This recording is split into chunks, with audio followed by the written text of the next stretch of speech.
What if I told you the most destructive form of violence leaves no scars, that some of the most wounded people you'll ever meet are the ones who smile the most, laugh the loudest, and say, "I'm fine," so easily, because they've trained themselves to survive what the world can't see. Emotional abuse is invisible. It doesn't bruise skin, it bruises the soul. And the worst part, most people who suffer from it have no idea it's happening. They often love their abuser. They often defend them. And the reason is rooted deep in the unconscious. Exactly where Carl Jung warned us our demons love to hide. Stay with me, because what you're about to hear may change everything. If you've ever doubted your reality, apologized too much, suppressed your emotions to keep someone else comfortable, this isn't random. This is not just a toxic relationship. This is emotional warfare hidden in plain sight. And if you leave now, you might miss the signs that could save your sense of self. But if you stay, I promise to give you the tools, language, and most importantly, the truth about what emotional abuse really looks like, how it works, and how you can escape its grip. Jung once said, "Until you make the unconscious conscious, it will rule your life and you'll call it fate." Emotional abuse thrives in the unconscious. Tonight we're pulling it into the light. It doesn't start with anger. It starts with charm. It begins with affection that feels pure, intense, addictive. They compliment you, mirror your values, make you feel seen like never before. For the first time, you feel chosen. It's intoxicating. But slowly the current shifts. Compliments turn to criticisms. Your independence becomes selfishness. They say they know you better than you know yourself, and a part of you believes them. They tell you their disappointment is your fault. You begin apologizing for your reactions, for your boundaries, for existing too loudly. And here's the most chilling part. You think you deserve it. That's emotional abuse. Jung taught us about the persona, the mask we wear to survive society, and the shadow, the hidden part of ourselves we exile to gain acceptance. Emotional abuse feeds on this psychological split. It starts by reshaping your persona, making you more obedient, more agreeable, quieter. You abandon pieces of yourself not to be rejected. And every time you do, those lost pieces get pushed into your shadow. Soon you're only living half a life. You become scared of your own emotions. You smile when you're dying inside. You say yes when your soul is begging you to scream no, and you call it love. But it's not love when affection is conditional. It's not love when silence is used as punishment. It's not love when your pain becomes their game. You don't feel safe. You feel trained, which is the hallmark of emotional abuse. It doesn't want connection. It wants control. The methods vary. Gaslighting, guilt-tripping, shaming, isolation, passive aggression, or even cold, calm condescension meant to make you feel inadequate. And the scary part is, it's done so carefully that you begin to question not just their behavior, but your sanity. You tell yourself, maybe I'm overthinking it. You rehearse conversations before bringing up issues, trying to say it just right to avoid setting them off. You tell your friends you're happy while whispering doubts in your own mind at night, wondering why you feel so tired all the time. Emotional abuse doesn't always sound like screaming. Sometimes it sounds like subtle disappointment, like eye rolls, like neglected birthdays, like you're too sensitive, like why do you always make it about you? According to Alfred Adler, human beings are wired for significance. We crave belonging and purpose, two things emotional abuse systematically strips away. The victim stops feeling significant except when they are meeting the abuser's need. You start to exist for their moods, their validation, their peace. And to keep that peace, you give more of yourself away. Until one day you don't recognize who you are without them. That's not love. That's erasure. Somewhere along the way, you begin to internalize the narrative they've programmed into you. That your feelings are overreactions, your needs are burdens, and your truth is invalid. Viktor Frankl, in Man's Search for Meaning, wrote that suffering ceases to be suffering the moment it finds meaning. But in emotional abuse, the meaning is stolen. It's replaced by confusion, uncertainty, and a constant low-level state of anxiety. But you can't find the cause. That's because the enemy isn't outside of you anymore. It's in your head. It's the voice that now mimics theirs.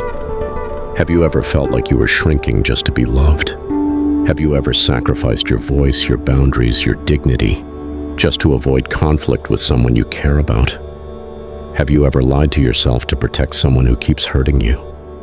Why does nobody talk about this? Because it's not dramatic. It's not visible. It's not shocking enough to make front-page news. But here's what I'll tell you. The most insidious form of abuse is psychological, because it's not just your safety that's compromised. It's your reality. And when you can't trust your reality, you lose the ability to trust yourself. Let me say that again. Emotional abuse breaks your trust in yourself. That is more dangerous than any insult or even physical attack. Because once you stop trusting yourself, you're at the mercy of whoever speaks loudest in your life. And the abuser knows that. So they keep speaking louder. Not with volume, but with repetition, with superiority, with strategic silence. By flooding you with love before ripping it away. They pull you in, then punish your vulnerability. Until you learn that authenticity equals pain. So you shut down and call it maturity.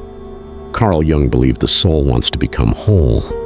But if you are stuck in emotionally abusive cycles, you are being pulled away from wholeness, not toward it.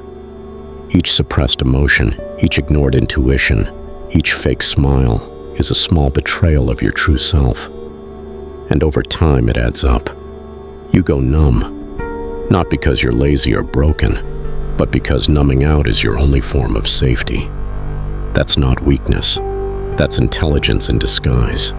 It's survival. Yet survival isn't the same as living. And you weren't put on this earth just to survive other people's chaos.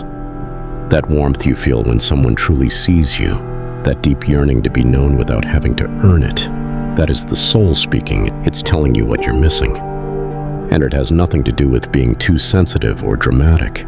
In fact, those are often the labels abusers use to degrade the most powerful part of you, your emotional intelligence. Let me give you the brutal truth. If someone constantly makes you question your reality, you are being emotionally abused. If someone robs you of agency under the guise of love, you are being emotionally abused. If someone conditions your self-worth on how well you serve them, you are being emotionally abused. You can love someone and still be abused by them. You can have good memories with someone who has systematically dismantled your identity. You can want to stay and know you need to leave. That dissonance isn't weakness, it's trauma confusion. It's your psyche trying to make meaning out of madness. Freud believed that repetition compulsion drove us to unconsciously seek out familiar archetypes, even if they hurt us. Children of narcissistic, neglectful, or emotionally unavailable parents often fall into relationships that echo the same abuse, because familiarity feels like safety, unless the unconscious patterns are made conscious. This is why healing requires more than leaving. It requires awakening. This is the process Jung called individuation, becoming who you were always meant to be, by confronting what you were taught to hide. That means facing your guilt, your helplessness, your pain. It means grieving the relationship you wanted to have with someone, rather than clinging to the fantasy they kept selling you. It means unhooking your self-worth from someone else's inability to treat you with respect. And perhaps hardest of all, it means forgiving yourself for not seeing it sooner. To anyone listening who feels confused, ashamed, or broken, I see you. And you are not the problem. You are the person experiencing the problem. That distinction could save your life. Maybe no one clapped when you started setting boundaries. Maybe people got angry when the version of you they could control disappeared. That's expected. Because when you heal, you no longer play the role they wrote for you. And broken systems hate healed people. You start changing the narrative not by fighting them, but by reclaiming yourself. Carl Jung once said, "The privilege of a lifetime is to become who you truly are." But to do that, you have to walk away from who they told you to be. And that walk? It's terrifying. It means being alone. It means shaking, crying, doubting yourself. But slowly, clarity comes. Peace returns. Your voice returns. You start trusting your intuition again, feeling your emotions in full color. You smell the air differently. You smile, and it's real. That's the quiet after the storm. That's the healing. And no one can give that back to you, except you. If you've ever asked yourself, am I overreacting? Am I too sensitive? Is it really that bad? Know this. If your heart feels unsafe, your body will tell you long before your mind catches up. Listen, before the wounds grow roots, you were never too much. You were merely in a place too small to hold you. And now you're awake. If you've made it this far, I want to know who truly understood the message. Leave the phrase, "I am not the problem," in the comments. And let's see how many of you really grasp what it means to reclaim your own truth, no matter who it makes uncomfortable. If this video made you question something, if it made you see things from a different angle, like and subscribe, because this is just the beginning. I'll see you in the next video. And remember, to stay connected to those who hurt you, you quietly disappear, and in the process you lose something far more sacred than their love, your own reflection. Choose yourself every single time. You're not being dramatic. You're being destroyed without bruises,